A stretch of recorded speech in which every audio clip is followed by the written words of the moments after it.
Drone ಕ್ಯಾಮೆರಾದಲ್ಲಿ ಗವಿಮಠದ ರಥೋತ್ಸವ ಸರಿಯಾಗಿದೆ. ಗವಿಮಠ ಜಾತ್ರೆಯಲ್ಲಿ ಲಕ್ಷಾಂತರ ಭಕ್ತರು ಭಾಗಿಯಾಗಿದ್ದು 20 ದಿನಗಳಿಂದ ನಡೆತಾ ಇರುವಂತಹ ಜಾತ್ರೆ ಇದು.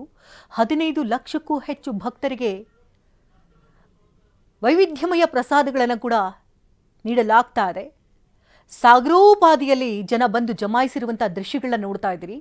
ಡ್ರೋನ್ ಕ್ಯಾಮೆರಾದಲ್ಲಿ ಸೆರೆ ಸಿಕ್ಕಿರುವಂತಹ ದೃಶ್ಯಗಳಿದು. 30 ಕ್ವಿಂಟಾಲ್ ಕಡಲೆ ಹಿಟ್ಟಿಂದ 5,000 ಎಣ್ಣೆ ಲೀಟರ್ನ ಬೆಳೆಸಿಕೊಂಡು ವಿವಿಧ ರೀತಿಯ ಭಕ್ಷ್ಯಗಳನ್ನು ತಯಾರಿ ಮಾಡಿದ್ದಾರೆ. 3 ಕ್ವಿಂಟಾಲ್ ತುಪ್ಪ, 50 ಕೆಜಿ ಏಲಕ್ಕಿಯನ್ನು ಬಳಸಿ ಸಿಹಿ ಭಕ್ಷ್ಯಗಳನ್ನು ಕೂಡ ಅಲ್ಲಿ ಮಾಡಲಾಗಿದೆ. ಇನ್ನು ಮಿರ್ಚಿ ಪ್ರಸಾದ ಇಲ್ಲಿ ವಿಶೇಷವಾಗಿ ಅಲ್ಲಿ ಬರುವಂತಹ ಭಕ್ತರಿಗೆ ಹಂಚಲಾಗಿದೆ. ಮಿರ್ಚಿ ಪ್ರಸಾದವನ್ನು ತಿಂದು ಗವಿಮಠದ ದೇವರಿಗೆ ಇಲ್ಲಿ ಪ್ರಾರ್ಥನೆಗಳನ್ನು ಸಲ್ಲಿಸ್ತಾ ಇದ್ದಾರೆ ಭಕ್ತರು.